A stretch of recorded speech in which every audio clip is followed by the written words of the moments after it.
एक समय की बात है। एक छोटे से गांव में एक चुड़ैल रहती थी। गांव के लोग उसे देखकर डरते थे और बच्चों को उससे दूर रहने की हिदायत देते थे। चुड़ैल का नाम सविता था और वह बहुत दयालु और मददगार थी, लेकिन उसकी भयानक शक्ल के कारण लोग उससे डरते थे।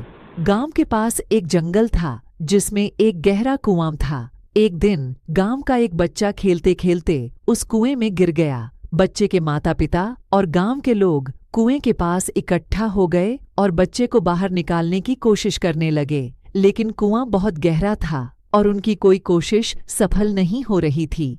तभी सविता चुड़ैल वहां आई। उसने गांव वालों से कहा कि वह बच्चे को बाहर निकाल सकती है।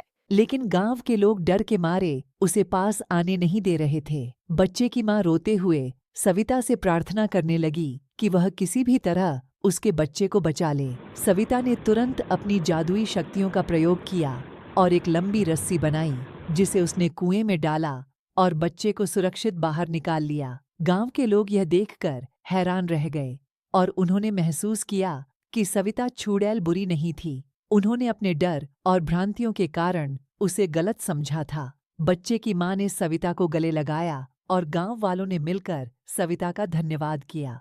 उस दिन के बाद से गांव वालों ने सविता को अपनाया और उसका आदर किया।